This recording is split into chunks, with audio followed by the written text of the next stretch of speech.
तो अब जो हमारा नया टॉपिक है वो है टेलीविजन स्टैंडर्ड्स।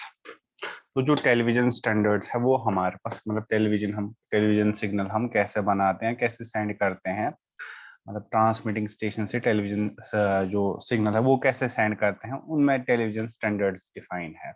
हमारे पास तीन बेसिक टाइप्स के टेलीविजन स्टैंडर्ड्स है। टेलीविजन स्टैंडर्ड मतलब हम कैसे कैमरा से जो सिग्नल आई वो हम कैसे भेजते हैं आगे, और उसमें तीन मेथड्स है।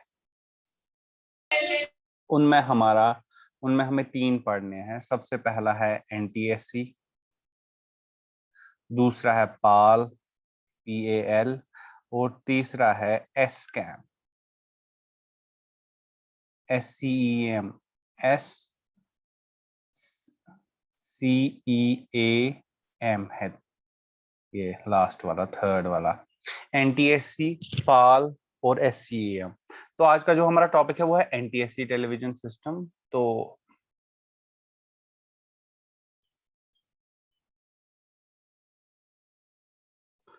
पहले हम एनटीएससी के फीचर्स के बारे में पढ़ते हैं। एनटीएससी में क्या क्या होता है।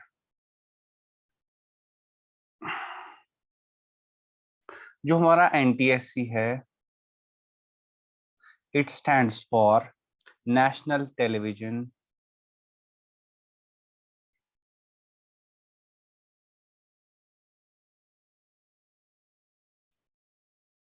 Standard committee.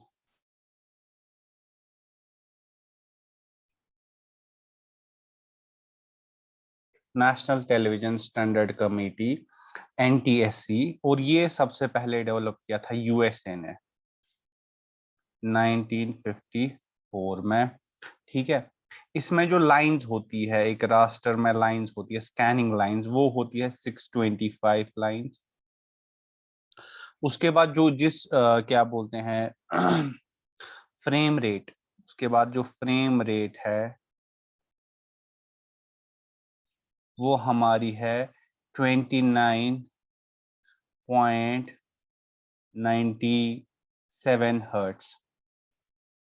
रेजोल्यूशन, क्या क्या पिक्चर हम बना सकते हैं इससे। रेजोल्यूशन आता है चार टाइप्स का: 720 × 480 पिक्सल्स। उसके बाद दूसरे टाइप का आ सकता है 704 × 480। तीसरे टाइप का आ सकता है 352 × 480।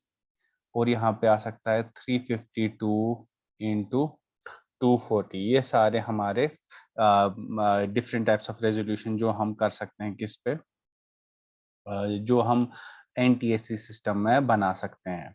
ठीक है। उसके बाद जो रिफ्रेश रेट है इसकी, रिफ्रेश रेट का मतलब होता है जो इसकी रिफ्रेश रेट है, मतलब कितने टाइम के बाद, क्या कितनी फ्रीक्वेंसी के बाद ये फ्रेम रिफ्रेश होगा। तो 60 हर्ट्स मतलब 1 सेकंड में 60 फ्रेम्स मतलब चेंज हो सकते हैं, मतलब 7 अलग अलग पिक्चर्स चेंज हो सकते हैं जो हमें वो ना मोशन का वो देते हैं। लाइक ये they give us an illusion of motion. ठीक है। तो रिफ्रेश रेट क्या होता है? Refresh rate, it is the number of times the image on the screen changes. The image on the screen changes to simulate and give us an illusion of motion.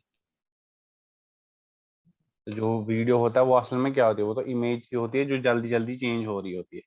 तो इसमें ये है उस, और इसको हम एनटीएससी में होता है हमारा फ्लूइड मोशन। फ्लूइड मोशन मतलब स्मूथ मोशन, क्योंकि इसमें जो फ्रीक्वेंसी है वो है 60 हर्ट्ज। ठीक है। उसके बाद कुछ और पैरामीटर्स है, लाइक जो हमारा ये होता है, क्या बोलते हैं,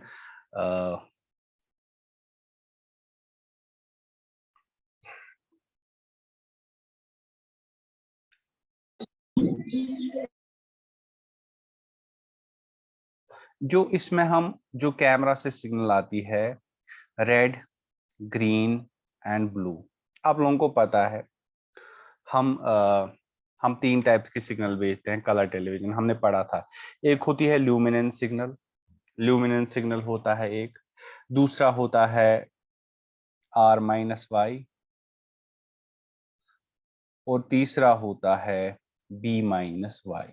ये तीन टाइप्स की सिग्नल्स हम भेजते हैं। लेकिन जो ये है NTSC कलर सिस्टम में, उसमें हम कौन कौन सी सिग्नल भेजते हैं? उसमें हम दो सिग्नल्स भेजते हैं। Those are called as I signal और क्यू सिग्नल। दो सिग्नल्स हम भेजते हैं, I signal and Q signal को हम भेजते हैं। अब क्या होता है आई सिग्नल और क्यों क्या होता है क्यू सिग्नल? देखिए, जो हमारा आई सिग्नल होता है वो बनता है 0.60 रेड, जब हम मिलाते हैं, minus 0.28 green, minus 0.32 blue, blue से। या इसको हम ऐसे भी लिख सकते हैं, I equals to 0.74 common, R-Y, और यहाँ पे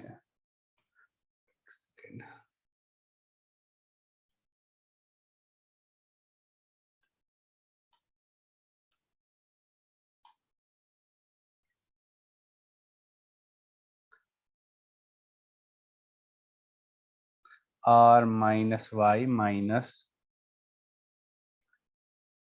0.27 B-Y से हमारा आई सिग्नल बनता है।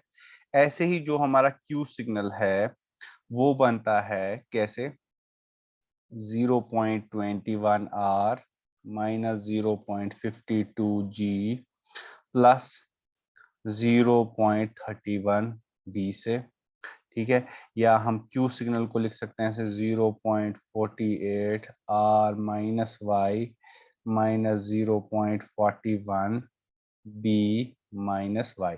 ये दो हमारी सिग्नल्स भेजी जाती। इसमें जैसे हम कलर पिक्चर ट्यूब में हम देखते थे, हम भेजते थे ऐसे, हम तीन सिग्नल्स को भेजते थे। वाई ल्यूमिनेंस सिग्नल को भेजते थे, उस ट्रेनवेनियन कॉम्बिनेशन आसान बेस R-Y सोजांत B-Y। इसमें ऐसा कुछ नहीं है, इसमें दो ही सिग्नल्स है, आई एंड क्यू सिग्नल, जो कि इन कॉम्बिनेशन से बनती है। ठीक है, उसके बाद देखो अब हम फेजर डायग्राम बनाएंगे, ये बहुत इंपॉर्टेंट है।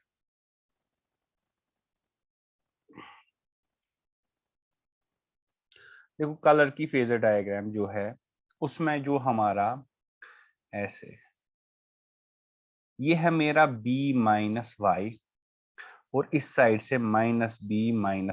इस सिग्नल को हम बोलते हैं बर्स्ट सिग्नल, बर्स्ट सिग्नल, और इसको माना जाता है जीरो। बर्स्ट सिग्नल को हम मानते हैं जीरो, जीरो के इस पे है, फेज शिफ्ट पे है। उसके बाद इस साइड पे एट 90 डिग्री है हमारा R-Y, और नीचे से -R-Y। ठीक है, अब देखो ये जो बर्स्ट सिग्नल है, ये तो हो गए दो सिग्नल्स। यहाँ पे कुछ आई है, this is I signal. I signal जो बर्स्ट सिग्नल है इसके साथ बनाता है 57 डिग्री का एंगल, 57 डिग्री का angle.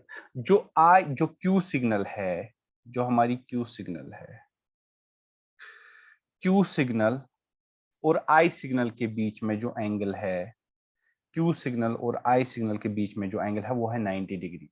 Angle between I and Q equal, ये ऑब्जेक्टिव आ सकता है, angle between burst and I is 57। Angle between Q and burst कितना होगा? Angle between Q and burst कितना होगा? Angle between Q and burst chat box में।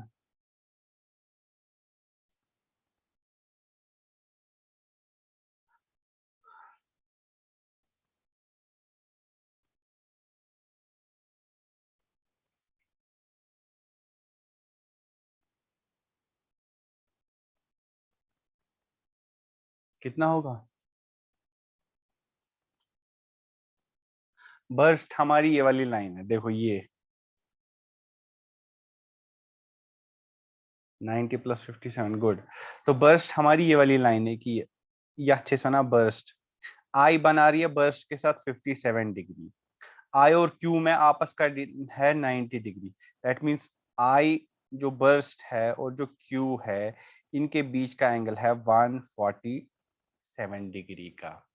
ये तो हो गया क्लॉकवाइज बर्स्ट के साथ। हम ऐसे भी पूछ सकते हैं क्लॉकवाइज एंगल,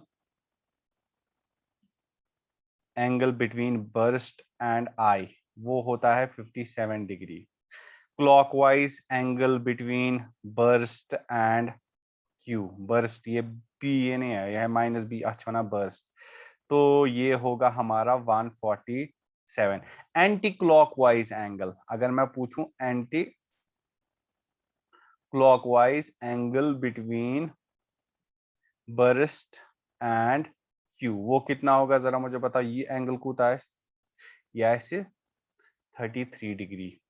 उसके बाद यहां से ऐसे या पर ऐसे -i, या पर ऐसे -q, ठीक है।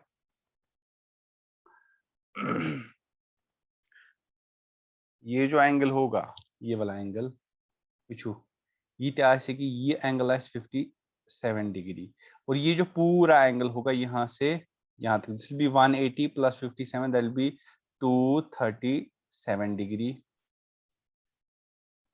और ये जो -q वाला एंगल है, ये होगा, अगर ये 33 है तो ये भी होगा हमारा, ये होगा, ये कैसे, ये आज 33 क्योंकि इसके वर्टिकली अपोजिट है, 33 माइनस ये होगा 47, आई गेस कितना होगा, this will be I guess 33 और 57, ये होगा 57।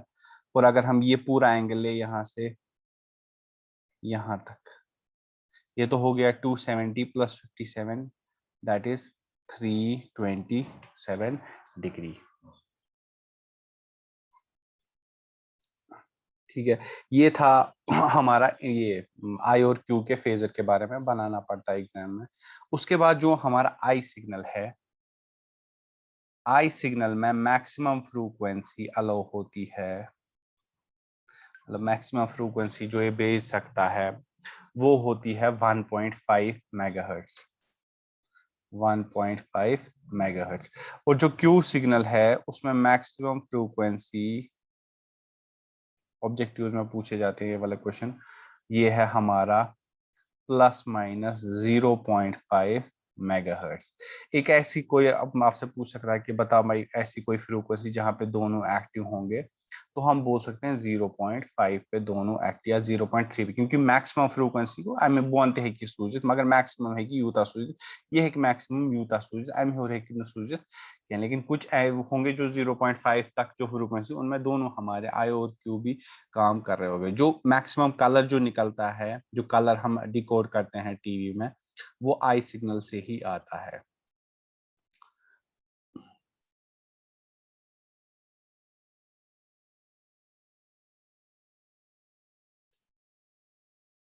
ठीक है, अब देखते हैं, देखो ये तो हो गया, आप लोगों को इतना समझ में आ गया।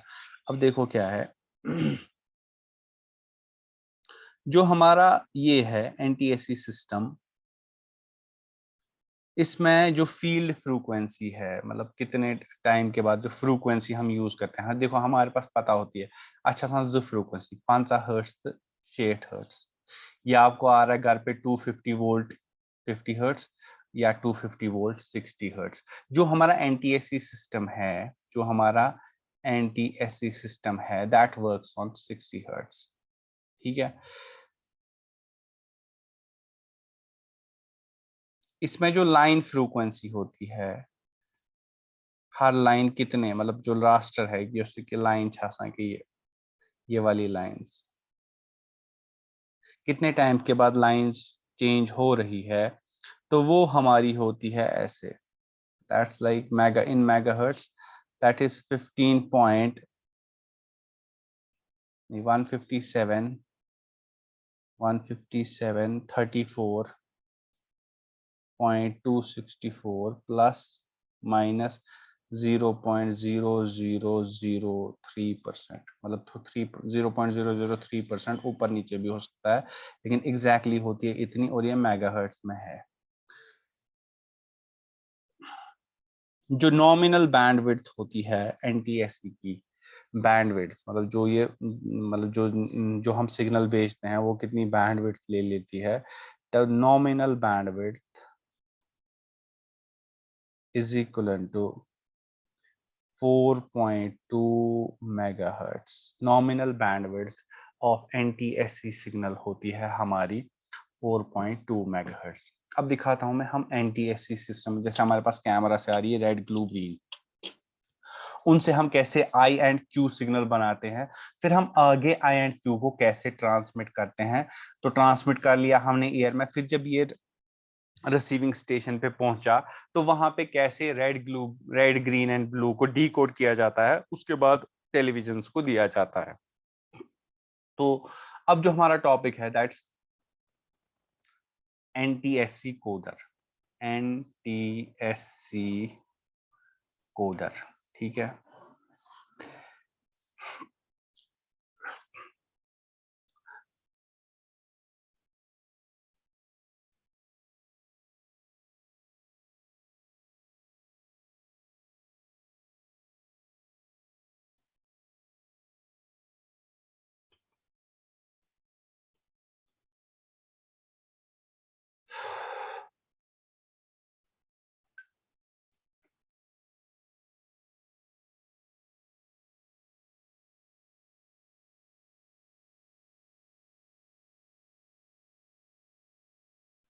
एक सेकंड में इसको स्क्रीन शेयरिंग, एक सेकंड में आप ऐसे वेट कीजिए।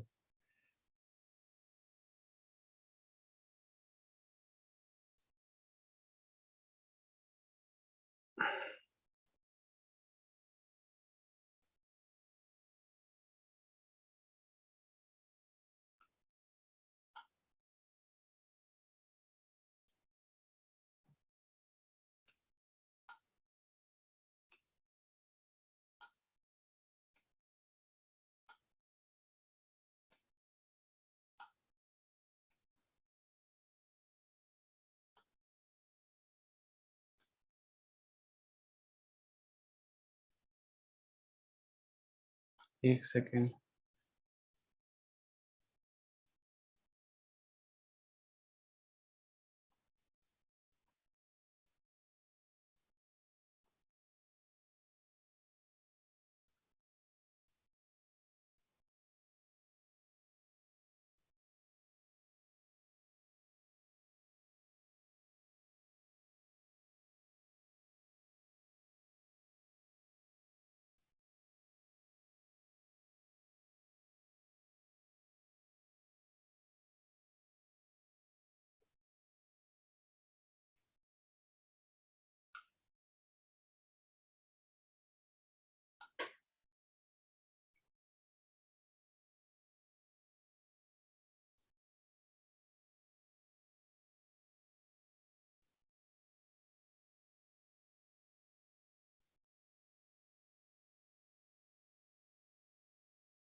हाँ, तो आपके स्क्रीन पे जो ये है हमारे पास, देखिए ये है हमारा एनटीएससी कोडर, एनटीएससी कोडर जो हमारे ट्रांसमिटिंग स्टेशन पे होता है, ट्रांसमिटिंग स्टेशन पे। तो यहाँ से आ रही है रेड ग्रीन एंड ब्लू, ये तीन सिग्नल्स कहाँ से आ रही है, ये कैमरा से आ रही है।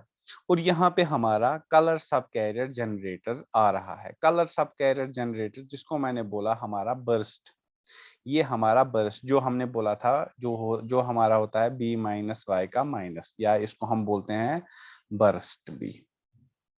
देखो यहां से आ गया मैट्रिक्स, यहां से ये y q एंड i हमारा आप लोगों को पता है, जो मैंने बोला मतलब जो भी मतलब 0.63 vg वो मिला के जो भी होता है, q भी मैंने पता है, y आपको पहले से ही पता है कि कितना परसेंट, तो 29% जो हमने कलर टीवी में पढ़ा हुआ है। उसके बाद क्या होता है, एडर आता है यहाँ पे आता है 0 to 0.5 मेगाहर्ट्ज फिल्टर। जीरो मैंने आप लोगों को बोला था, क्यू में जो अलाउंग फ्रीक्वेंसी होती है 0.5 तक होती है, आई में जो फ्रीक्वेंसीज होती है 0 से 1.5 तक फ्रीक्वेंसीज अलाउ होती है। उसके बाद आप देखो, मैंने आप लोगों को बोला था, देखो ये 57 डिग्री का फेज शिफ्ट किसको है, 57 का फेज डिग्री का फेज शिफ्ट है इसको, जो हमारा ये है कलर सब कैरियर जनरेटर। उसके बाद 90 डिग्री का फेज शिफ्ट किसको है, इस वाले को 90 डिग्री, और 90 डिग्री का फेज शिफ्ट है क्यू, और जो 57 डिग्री का फेज शिफ्ट है वो जा रहा है यहाँ पे आई, और ये क्यू। उसके बाद क्या होता है यहाँ पे आप देखिए, यहाँ से हमारा वाई सिग्नल आता है, ये जाता है एडर को, यहाँ से हमारा ये जो हमारा आई वाला फिल्टर यहाँ बैलेंस मॉडुलेटर के पास आता है। उसके बाद इसमें बैंड पास फिल्टर हो जाता है, क्योंकि इसमें सिंगल साइड बैंड फिल्टरिंग होती है, इसमें बैलेंस मॉडुलेटर, उसके बाद ये एडर हो जाता है, उसके बाद ये मेन ट्रांसमीटर से जाके एंटेना में चला जाता है। जो मैंने अभी आप लोगों को वो वाली डायग्राम दिखाई थी ना फेजर वाली, वो आप याद कीजिए, तो अगर आप उसको याद करेंगे तो आप लोगों को सारा याद आएगा। मैंने आपको बोला था 0 to 0.5 क्यू हमारा है, आई हमारा है 0 से 1.5 तक, जो हमारा सब कैरियर है वो होता है ऐसे बी माइनस वाई जो मैंने दिखाया था, फिर मैंने यहाँ पे दिखाया था 57 का, फिर मैंने ऐसे आई वाली क्यू वाली सिग्नल दिखाई थी ऐसे 147, या जिसको बोल सकते हैं 57 प्लस 90, ऐसे आ रहा है 57 का फेज शिफ्ट आई वाली को, और 57 प्लस 90 का फेज शिफ्ट क्यू वाले को। उसके बाद यहाँ पे बैलेंस मॉडुलेटर दोनों को लगाना है, आई और क्यू को भी, और उसके बाद बैंड पास फिल्टर दोनों को ऐड करना है, फिर ये मेन ट्रांसमीटर में चला जाएगा, तो ये एयर में चली गई। उसके बाद ये वाली सिग्नल पहुंचती है रिसीविंग स्टेशन, रिसीविंग स्टेशन पे होता है एनटीएससी डी कोडर। अब मैं दिखाता हूँ आप लोगों को एनटीएससी डी कोडर की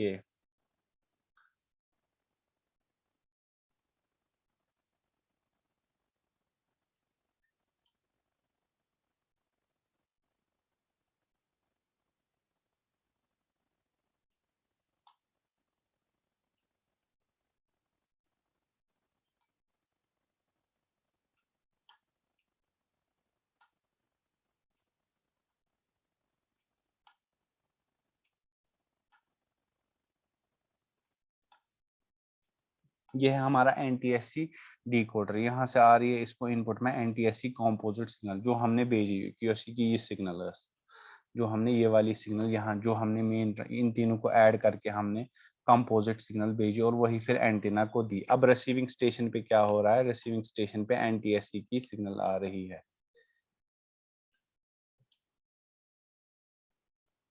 उसके बाद देखो क्या होता है, उसके बाद यहाँ पे Y और C सेपरेट होता है। Y इज ल्यूमिन, ये हमारा क्रोमिनेंस सिग्नल, क्रोमिनेंस सिग्नल आप लोगों को पता ही है, और C हमारा कलर, और आप लोगों को पता है उसके बाद क्या होता है यहाँ पे कलर बर्स्ट भी आ जाता है, यहाँ से R-1 और R-Y और B-Y अलग अलग हो जाते हैं।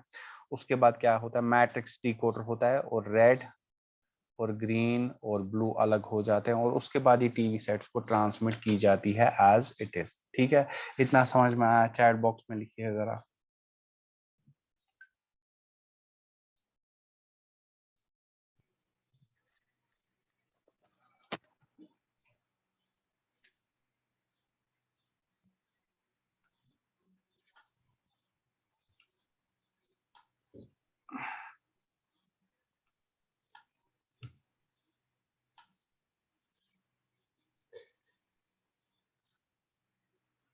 हाँ, एक और बात ये है, जो हमारा ये है ना, क्या बोलते, जो हमने पहला कहाँ गया, हाँ, कुछ बुक्स में कुछ बुक्स में 625 की जगह पे 525 लाइंस भी लिखा गया है। तो आप ऐसे भी लिख सकते हो कि पहले 525 लाइंस थी, फिर 625 लाइंस थी, तो इसमें कोई दिक्कत नहीं है। तो कुछ बुक्स में 525, कुछ बुक्स में 625 लिखी होंगी, तो इसमें ज्यादा डिफरेंस नहीं है, बाकी सारा ठीक है। तो आप एक बार इसको देख लीजिएगा। अब हमें पाल और सीक्वेम पढ़ना, वो कल हो जाएंगे, कल और परसों हो जाएंगे इंशाल्लाह।